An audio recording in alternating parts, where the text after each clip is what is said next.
Counting ക്ലാസ്സിലേക്ക് എല്ലാവർക്കും സ്വാഗതമുണ്ട്. നമ്മൾ ഇന്ന് ആദ്യമായിട്ടാണ് നമ്മുടെ ചാനലിൽ കൂടി ഒരു 630D പരിചയപ്പെടുത്താൻ പോകുന്നത്. 2020 ഇതിൻ്റെ model, 2020 model 630D GT M sport. ഇത്രയും സ്പെക്കുള്ള വാഹനങ്ങൾ അവിടെ കിട്ടും. ഈ മൂന്നും കൂടി ഒരുമിച്ച് ഞാൻ ഈ വീഡിയോ പറഞ്ഞിട്ടുണ്ട്. 630D ആണ് വാഹനം. അപ്പോൾ ഞാൻ പറഞ്ഞ പോലെ തന്നെ ഇത് 2020 ആയതുകൊണ്ട് തന്നെ നമുക്ക് ലേറ്റസ്റ്റ് ആയിട്ടുള്ള എല്ലാ ഫീച്ചേഴ്സും വലിയ വരുന്നുണ്ട്. അതുകൂടാതെ തന്നെ സിംഗിൾ ഓണർഷിപ്പാണ്.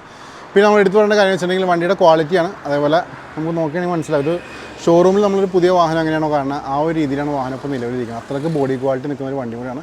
അണ്ടർ പാക്കേജിൽ വന്നിരിക്കണം. 2026 ഒരു ഇതിന് വാറണ്ടി പോലെ തന്നെ ഇരിക്കുന്ന പാക്കേജും കാര്യങ്ങളൊക്കെ വാഹനത്തിന് അവൈലബിൾ ആണ്. അപ്പോൾ പാക്കേജ് എന്തൊക്കെയാണ് കാര്യങ്ങളൊക്കെ അറിയണമെന്നുണ്ടെങ്കിൽ ഞാൻ പറഞ്ഞ പോലെ തന്നെ ഡിസ്ക്രിപ്ഷനിൽ കോൺടാക്ട് നമ്പർ കൊടുത്തിട്ടുണ്ട്. അതിനകത്തേക്ക് വോയിസോ മെസ്സേജോ വരികയാണെങ്കിൽ റിപ്ലൈയും കാര്യങ്ങളൊക്കെ തരുന്നതാണ്. നമുക്ക് ഈ വാഹനം ഫുള്ള് കണ്ട് വരാതിന് ശേഷം നമുക്ക് ഈ വാഹനത്തിൻ്റെ റേറ്റും കാര്യങ്ങളൊക്കെ സംസാരിക്കാം. അപ്പോൾ നമ്മൾ ഇന്ന് പരിചയപ്പെടാൻ പോണ വാഹനം ഈ ഒരു 630D ആണ്. ഞാൻ പറഞ്ഞ പോലെ തന്നെ 2020 ഇതിൻ്റെ മോഡൽ വന്നിരിക്കണം. നല്ല ക്ലീൻ പീസ് വണ്ടി എന്ന് വെച്ചിട്ടുണ്ടെങ്കിൽ നമുക്കൊരു, ഞാൻ പറഞ്ഞ പോലെ തന്നെ ഷോറൂമിൽ എങ്ങനെയാണ് ഒരു വാഹനം കാണുന്നത് ആ ഒരു രീതിയിലാണ് ഇതിൻ്റെ ബോഡി ക്വാളിറ്റി നിൽക്കുന്നത്. ഓക്കെ, ലുക്ക് ഉണ്ടോ? ഇതൊക്കെ പെർഫെക്ഷനോട് തന്നെ നമുക്ക് ഈ വാഹനം നിൽക്കുന്നുണ്ട്. ഇതിൻ്റെ ഫസ്റ്റ് നമുക്കൊന്ന് ലുക്ക് അറൗണ്ട് വീഡിയോയിലേക്കൊന്ന് പോയിക്കോട്ടോ. ഇതിൻ്റെ എല്ലാ ഭാഗങ്ങളും ഞാൻ ഒന്ന് വിശദമായിട്ട് കാണിക്കാം. എവിടെയെങ്കിലും എന്തെങ്കിലും ചെറിയ പ്രശ്നങ്ങളും കാര്യങ്ങളൊക്കെ ഉണ്ടെങ്കിൽ നിങ്ങൾക്കിവിടെ നോക്കാവുന്നതാണ്. ഉണ്ടോ, വണ്ടി നല്ല ഒരു രക്ഷയില്ലാത്ത വണ്ടി. നമുക്കിവിടെ വീലാർച്ചും ശ്രദ്ധിക്കാം. വീലാർച്ചൊക്കെ പക്കാ ക്വാളിറ്റി തന്നെ വീലാർച്ചും കൂടെ കാണാൻ പറ്റും. നല്ല ഗ്രിപ്പും ടയേഴ്സ് വെക്കുന്നുണ്ട്. അലോയ്സ് നോക്കാം. അലോയ്സും BMൻ്റെ ഒറിജിനൽ സ്റ്റോക്ക് അലോയ്സാണ് നമുക്കിവിടെ വന്നേക്കുന്നത്. ഫ്രണ്ടിലേക്ക് വരാം. അഡാപ്റ്റീവ് ഹെഡ് ലാമ്പ്സാണ് ഈ വന്നേക്കുന്നത്. LED ലാമ്പാണ് നിങ്ങൾ കണ്ടുകൊണ്ടിരിക്കുന്നത്. അതേപോലെ താഴേക്ക് വരുമ്പോൾ ഇവിടെ നമുക്ക് എയർ വെൻസും കാര്യങ്ങളൊക്കെ നമുക്കിവിടെ കാണാൻ പറ്റും. അതേപോലെ ബമ്പേഴ്സിലേക്ക് വരാം. ബമ്പേഴ്സ് ആയാലും നീറ്റായിട്ടിരിക്കുന്നു, പക്ക ക്വാളിറ്റി ഇരിക്കുന്ന ഗ്രില്ല് നമുക്കിവിടെ കാണാൻ പറ്റും. അതേപോലെ ഇവിടുത്തെ ലാമ്പായാലും ക്വാളിറ്റി തന്നെ ഇരിക്കുന്നു. ഇനി നമുക്ക് ഇവിടുത്തെ വീലാർസിലേക്ക് പോകാം. ഇവിടെ നമുക്ക് സെൻസേഴ്സും കാര്യങ്ങളൊക്കെ നമുക്കിവിടെ കാണാൻ പറ്റും. കേട്ടോ, അതേപോലെ തന്നെ ഗ്രിപ്പ് നോക്കാം. ഗ്രിപ്പ് നല്ല ഗ്രിപ്പും ടയേഴ്സ് വെക്കുന്നുണ്ട്. മിഷലിൻ്റെ ടയേഴ്സാണ് വന്നേക്കണേ. അലോയ്സും നല്ല ക്വാളിറ്റി തന്നെ ഇരിക്കുന്നുണ്ട്.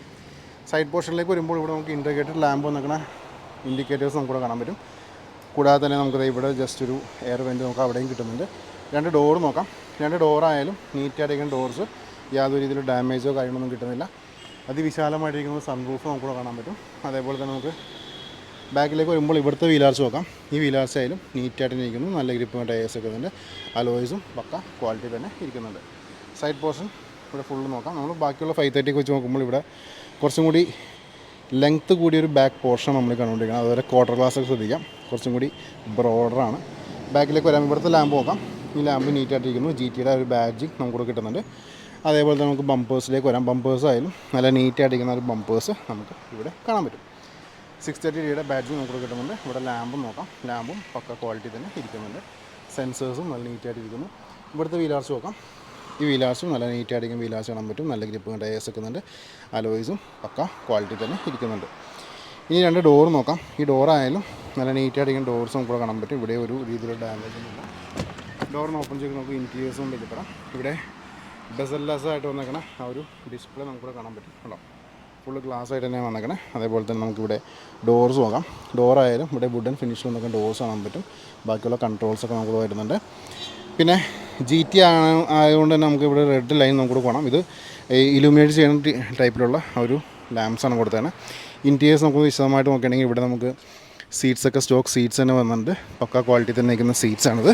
ഇൻറ്റീരിയേഴ്സ് ഒന്ന് വിശദമായിട്ട് നോക്കുകയാണെങ്കിൽ നമുക്ക് വാഹനത്തിൽ ഇരിക്കുമ്പോൾ തന്നെ ആ ഒരു ലക്ഷറി ഫീൽ നമുക്ക് കറക്റ്റായിട്ട് നമ്മുടെ ആ ഒരു സംഭവം കിട്ടുന്നുണ്ട്. കാരണം നമുക്കിത് നോക്കാം, നമ്മൾ സാധാരണ BMൽ കാണുന്ന പോലെ തന്നെ ആ ഒരു ഇൻറ്റീരിയേഴ്സ് നമുക്കിവിടെ കാണാൻ പറ്റും. പിന്നെ മൊത്തത്തിൽ നോക്കുകയാണെങ്കിൽ ഇവിടെ സ്റ്റിയറിംഗ് നോക്കാം. പാഡിൽ ഷിഫ്റ്റേഴ്സ് നമുക്കിവിടെ വന്നിട്ടുണ്ട്. കുറച്ചും കൂടി ഹൈറ്റ് കൂടിയ പാഡിൽ ഷിഫ്റ്റേഴ്സ് ആണെന്നാണ് എൻ്റെ ഒരു അഭിപ്രായം. നിങ്ങൾ നോക്കിയിട്ട് കമൻറ്റ് ചെയ്തേക്കാം. ബാക്കിയുള്ള കൺട്രോൾസൊക്കെ ഇവിടെ ഉണ്ട്. കൺട്രോൾസ് എന്തൊക്കെയാണ് ഞാൻ പറയേണ്ട ആവശ്യമില്ല, കാരണം എല്ലാവിധ ഫീച്ചർ റിച്ച് ആയിട്ട് വന്നിരിക്കുന്ന വണ്ടിയാണ്. അതേപോലെ നമുക്കിവിടെ കിലോമീറ്റേഴ്സ് നോക്കാം. കിലോമീറ്റേഴ്സ് 1,01,000 കിലോമീറ്റേഴ്സാണ് വണ്ടി ഇപ്പോൾ ഓടിയേക്കണേ. അതേപോലെ ഇവിടെ നമുക്ക് ഗിയർ നോബിൻ്റെ ആ ഒരു പോർഷനാണത്. ഇവിടെ നമുക്ക് ബാക്കിയുള്ള കൺട്രോൾസ്, ട്രാക്ഷൻ സംഭവങ്ങളെല്ലാം കൂടെ കൊടുത്തിട്ടുണ്ട്. പിന്നെ ഇവിടെ മ്യൂസിക് സംഭവമായിട്ടുള്ള കൺട്രോൾസ് കൊടുത്തിട്ടുണ്ട്. ഡോർ പാഡ്സും ഓക്കെയാണ്. സീറ്റ് മെമ്മറിയും കാര്യങ്ങളൊക്കെ നമുക്കിവിടെ കാണാം. സീറ്റ്സ് നല്ല വൃത്തി തന്നെ ഇരിക്കുന്ന സീറ്റ്സ് നമുക്കിവിടെ കാണാൻ പറ്റും. അതേപോലെ റിയർ നോക്കുകയാണെങ്കിൽ റിയറിലെ സീറ്റ്സും നല്ല ക്വാളിറ്റി തന്നെ ഇരിക്കുന്നു. ഞാൻ പറഞ്ഞ പോലെ തന്നെ അതിവിശാലമായിട്ടുള്ള സൺറൂഫ് നമുക്കിവിടെ കാണാൻ പറ്റും. പിന്നെ ഫുള്ള് ബ്ലാക്ക് ഔട്ട് ചെയ്തിട്ടുണ്ട്. റൂഫൊക്കെ ഫുൾ ബ്ലാക്ക് ഔട്ട് ചെയ്ത് നല്ല ക്വാളിറ്റി തന്നെ ഇരിക്കുന്ന റൂഫ് കാണാൻ പറ്റും. പിന്നെ GT ആയതുകൊണ്ട് തന്നെ നമുക്ക് എല്ലാ സ്ഥലത്തും ആ ഒരു റെഡ് ലൈനിങ് കാണാൻ പറ്റും. അത് ഇലൂമിനേറ്റിംഗ് ടൈപ്പാണത്. ഓക്കെ, അപ്പോൾ ഇത്രയൊക്കെയായിരുന്നു വണ്ടിയുടെ ഫ്രണ്ടിൽ നിന്ന് നമുക്കിവിടെ കാണിക്കാനുള്ളത്. പയ്യെ നമുക്കിനി വാഹനത്തിൻ്റെ പാസഞ്ചർ സൈഡിലേക്ക് ഒന്ന് പോയേക്കാം. ഡോറിന് ഓപ്പൺ ചെയ്യുമ്പോൾ നമുക്ക് ഇവിടെ കാണാൻ പറ്റുന്ന വെച്ചിട്ടുണ്ടെങ്കിൽ ഇവിടെയും ബെസൽസ് ആയിട്ടുള്ള ആ ഒരു വിൻഡോ നമുക്കിവിടെ കാണാൻ പറ്റും കേട്ടോ. അതേപോലെ തന്നെ ഇവിടെ ഈ ഒരു സംഭവം, ഈ ഒരു സൺ ഷെയ്ഡ് എന്ന് വെച്ചിട്ടുണ്ടെങ്കിൽ നമുക്കിവിടെ ജസ്റ്റ് ഒന്ന് പ്രസ് ചെയ്യണമെങ്കിൽ ഇപ്പോൾ പവർ ഓൺ ചെയ്യണം. പവർ ഓൺ ചെയ്യാൻ നമുക്ക് ജസ്റ്റ് ബോട്ടം അപ്പായി തന്നെ ഞാൻ ആദ്യമായിട്ടാണ് അങ്ങനത്തെ ഒരു ഫീച്ചർ കാണുന്നത്. ചിലപ്പോൾ എൻ്റെ പ്രശ്നമായിരിക്കും കേട്ടോ. ഇവിടെ നമുക്ക് സെപ്പറേറ്റ് ആയിട്ട് അത് ഇൻസേർട്ട് ചെയ്ത് വെച്ചേക്കാണ്. തന്നെ ഓട്ടോമാറ്റിക്, സാധാരണ നമ്മൾ മാനുവലി അത് പ്ലഗ് ചെയ്യാറാണ് നമ്മുടെ പതിവ്. പക്ഷേ ഇവിടെ ഓട്ടോമാറ്റിക്കായിട്ട് സംഭവം വരും. അതേപോലെ തന്നെ നമുക്ക് സീറ്റ്സിൻ്റെ ബാക്കിൽ നോക്കണമെങ്കിൽ 2 ഡിസ്പ്ലേ നമുക്കിവിടെ കാണാൻ പറ്റും. എൻ്റർടൈൻമെൻറ്റ് ഡിസ്പ്ലേയും കാര്യങ്ങളൊക്കെ വരുന്നുണ്ട്. ടച്ചാണ് വന്നേക്കണേ. അതേപോലെ ഇവിടെ സീറ്റ്സ് നോക്കാം. സീറ്റ്സ് ആയാലും പക്ക ക്വാളിറ്റി സീറ്റ് നമുക്കിവിടെ കാണാൻ പറ്റും. 3 ഹെഡ് ലാമ്പ് വന്നിട്ടുണ്ട്, ഹെഡ് റെസ്റ്റ് വന്നിട്ടുണ്ട്, അതേപോലെ തന്നെ മിഡിൽ നമുക്കൊരു ആംറെസ്റ്റ് വന്നിട്ടുണ്ട്. ഇവിടെ നമുക്ക് ബാക്കിയുള്ള കൺട്രോൾസൊക്കെ നമുക്കിവിടെ കാണാൻ പറ്റും. ഇഷ്ടം പോലെ ലെഗ് റൂം നമുക്കിവിടെ കിട്ടുന്നുണ്ട്. ഇവിടെ നിന്നുള്ള വാഹനത്തിൻ്റെ വ്യൂ നോക്കാം. പക്ക ക്വാളിറ്റി തന്നെ ഇരിക്കുന്ന ഒരു ഇൻറ്റീരിയർ പോർഷനാണ് നിങ്ങൾ കണ്ടുകൊണ്ടിരിക്കുന്നത്. നമുക്ക് ഡോറിന്ന് ക്ലോസ് ചെയ്യാം. ഡോറിന്ന് ക്ലോസ് ചെയ്തിട്ട് വണ്ടിയുടെ എഞ്ചിൻ റൂമും അതേപോലെ തന്നെ ബൂട്ടും കാര്യങ്ങളും ചെക്ക് ചെയ്തേക്കാം. അപ്പോൾ നിങ്ങൾ എഞ്ചിൻ റൂം കാണാം. ഇത് ഞാൻ പറഞ്ഞ പോലെ തന്നെ എം സ്പോർട്ടാണ്, 630D എം സ്പോർട്ടാണ്. അതിൻ്റെ എഞ്ചിൻ റൂം കൂടെ കാണാം. ട്വിൻ പവർഡ് എഞ്ചിൻ നമുക്കിവിടെ കാണാൻ പറ്റും. അതേപോലെ തന്നെ ഫുള്ളി സീൽഡാണ്. അതിൻ്റെ പേരിൽ നമുക്ക് കാര്യമായിട്ട് ഇൻറ്റീരിയർ ഉള്ളിലേക്കൊന്നും കാണിക്കാൻ ഉള്ളൊരു ഗ്യാപ്പ് നമുക്ക് ഇടില്ല. പക്ഷേ വണ്ടിയുടെ ക്വാളിറ്റി ശ്രദ്ധിക്കാം. അപ്പോൾ ഞാൻ പറഞ്ഞ പോലെ തന്നെ 1 lakh കിലോമീറ്റേഴ്സ് ഓടിയാൽ അതിൻ്റെ യാതൊരു രീതിയിലുള്ള ടയറിങ് നമുക്കിവിടെ എഞ്ചിൻ ഭാഗത്ത് കാണാനില്ല. അതേപോലെ എഡ്ജസൊക്കെ നോക്കാം. എഡ്ജസൊക്കെ ആയാലും പക്ക ക്വാളിറ്റി തന്നെ ഇരിക്കുന്ന ഒരു എഡ്ജസ് നമുക്കിവിടെ കാണാൻ പറ്റും. ഇവിടെ നമുക്ക് പേസ്റ്റിങ് കാര്യങ്ങളൊക്കെ ശ്രദ്ധിക്കാം.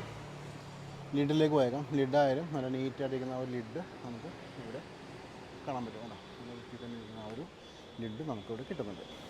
ഓക്കെ, അപ്പോൾ അത്രയൊക്കെയായിരുന്നു വണ്ടിയുടെ എഞ്ചിൻ റൂമിൽ നിന്ന് കാണിക്കാതെ. പയ്യെ നമുക്കിനി ബൂട്ടിലേക്ക് പോയേക്കാം. ഇനി നമുക്കിനി റിയറിലേക്ക് പോയേക്കാം. റിയറിലേക്ക് പോകുമ്പോൾ സ്പോയിലേഴ്സ് അഡ്ജസ്റ്റ് ആവണം നമുക്കിവിടെ കാണാൻ പറ്റും. ഇത് നമുക്ക് അപ്പ് ആൻഡ് ഡൗൺ ചെയ്യാം. അതേപോലെ തന്നെ നമുക്ക് അഡ്ജസ്റ്റ് ചെയ്തിട്ട് ചെയ്യാൻ പറ്റാവുന്ന ഒരു ഓപ്ഷൻ നമുക്ക് ഇതിൻ്റെ ഡ്രൈവർ പോർഷനിൽ നമുക്ക് കിട്ടുന്നുണ്ട്. ഇനി പയ്യെ നമുക്കിതിൻ്റെ ലിഡൊന്ന് ഓപ്പൺ ചെയ്യാം. അതിവിശാലമായിട്ടുള്ളൊരു ബൂട്ട് നമുക്കിവിടെ കാണാൻ പറ്റും. ഉണ്ടോ, ഇഷ്ടംപോലെ സ്പേസാണ് നമുക്ക് ഈ വാഹനത്തിനകത്ത് വരുന്നത്. അതേപോലെ തന്നെ ഫുള്ള് ബ്ലാക്ക് ഔട്ട് ചെയ്തിട്ടാണ് പോയേക്കണം. പിന്നെ അഡ്ജസ്റ്റബിളായിട്ട് വന്നേക്കണം പാർസൽ ട്രേ നമുക്കിവിടെ കിട്ടുന്നുണ്ട്. പിന്നെ ഇതിൻ്റെ ലിഡ് നോക്കാം. നമ്മൾ സാധാരണ BMൻ്റെ 630D അല്ലെങ്കിൽ സ്കോഡയുടെ ലോറ ഒക്കെ ശ്രദ്ധിക്കുകയാണെങ്കിൽ മനസ്സിലാവും. ഇതിൻ്റെ ബൂട്ട് ആ ഒരു രീതിയിലാണ് ഇത് അപ്പായി വന്നേക്കണത്. അതുകൊണ്ട് ഏകദേശം ഒരു കൂപ്പേ മോഡലിലാണ് ഇതിൻ്റെ ബൂട്ടും കാര്യങ്ങളൊക്കെ ഇരിക്കുന്നത്. ഇനി നമുക്കിനി ടയേഴ്സിലേക്ക് പോകാം. സ്പെയർ വീലാണത്. സ്പെയർ വീലും നല്ല ക്വാളിറ്റി തന്നെ ഇരിക്കുന്നു. ഫുള്ള് ഗ്രിപ്പ് നിൽക്കുന്ന സ്പെയർ വീല് നമുക്ക് ഈ വാഹനത്തിനൊപ്പം തന്നെ വരുന്നുണ്ട്. കോണ്ടിനെൻ്റലിൻ്റെ ടയേഴ്സാണ് വന്നേക്കണത്. ഓക്കെ, അപ്പോൾ ഇത്രയൊക്കെയായിരുന്നു വണ്ടിയുടെ ഇൻറ്റീരിയേഴ്സിൽ കാണിക്കാനുള്ളത്. പിന്നെ നമുക്കിവിടെ പുഷ് ബട്ടൺ കൂടി ഉണ്ട്. നമുക്ക് ബൂട്ട് ക്ലോസ് ചെയ്യാനായിട്ട് ഈ ഒരു ബട്ടൺ യൂസ് ചെയ്യാവുന്നതാണ്. അപ്പോൾ ഇത്രയൊക്കെയായിരുന്നു വിശേഷങ്ങൾ. ഇനി നമുക്ക് വാഹനത്തിൻ്റെ റേറ്റും കാര്യങ്ങളും സംസാരിക്കാം. അപ്പോൾ നിങ്ങളെല്ലാവരും ഈ ഒരു വാഹനം കണ്ടു കഴിഞ്ഞു. ഇനി നമുക്കിൻ്റെ റേറ്റിലേക്ക് കിടക്കാം. റേറ്റിലേക്ക് കിടക്കുന്നേക്കാൻ മുമ്പ് ഞാൻ പറഞ്ഞ പോലെ തന്നെ 2020 ആണ് ഇതിൻ്റെ മോഡൽ വന്നേക്കുന്നത്. GT ആണ് വാഹനം. അതുകൂടാതെ തന്നെ എം സ്പോർട്ടാണ്. പിന്നെ എടുത്തു പറയേണ്ട കാര്യം, സിംഗിൾ ഓണർഷിപ്പിൽ നിൽക്കുന്ന വണ്ടി. കിലോമീറ്റേഴ്സ് ഞാൻ ഇൻറ്റീരിയേഴ്സ് കാണിക്കുമ്പോൾ പറഞ്ഞിട്ടുണ്ട്. ഫീച്ചേഴ്സും കാര്യങ്ങളൊക്കെ ഇൻറ്റീരിയേഴ്സ് ഞാൻ കാണിച്ച് പോയിട്ടുണ്ട്. അഡ്ജസ്റ്റബിളായിട്ട് വന്നിരിക്കുന്ന സ്പോയിലേഴ്സ് നമുക്ക് ഇവിടെ കിട്ടുന്നുണ്ട്. പിന്നെ നമുക്ക് ഹെഡ് റെസ്റ്റിൻ്റെ ബാക്കിൽ തന്നെ 2 ഡുവൽ ഡിസ്പ്ലേ വരുന്നുണ്ട്. അതേപോലെ തന്നെ നമുക്ക് അഡ്ജസ്റ്റബിളായിട്ട് വന്നിരിക്കുന്ന വിൻഷീൽഡും കാര്യങ്ങളും അങ്ങനെ ഒരുപാട് സംഭവങ്ങളുണ്ട്. അതൊക്കെ ഞാൻ വിശദമായിട്ട് ഞാൻ പറഞ്ഞു പോയിട്ടുണ്ട്. നമുക്കിൻ്റെ റേറ്റിലേക്ക് കിടക്കാം. റേറ്റിലേക്ക് കിടക്കാനാകുമ്പോൾ എനിക്ക് ഇൻസ്റ്റാ പേജും ഫേസ്ബുക്ക് പേജും ഉണ്ട്. രണ്ടിൻ്റെ ലിങ്ക് ഞാൻ ഡിസ്ക്രിപ്ഷനിൽ കൊടുത്തുകൊണ്ട് ക്ലിക്ക് ചെയ്തിട്ടൊന്ന് ഫോളോ ചെയ്തേക്കാം. വാഹന സംബന്ധമായുള്ള അപ്ഡേറ്റ്സ് ഡെയിലി നിങ്ങളിലേക്ക് വന്നുകൊണ്ടിരിക്കുകയാണ്. ഈ വാഹനത്തിൻ്റെ ആസ്കിംഗ് പ്രൈസ് 47 lakhs ആണ്. 47 ലക്ഷം രൂപ നമുക്ക് ഈ വാഹനം സ്വന്തമാക്കാം. നെഗോഷ്യബിൾ പ്രൈസാണ്. വണ്ടി കിടക്കുന്നത് എറണാകുളം ജില്ലയിലെ ആലുവയിലാണ്.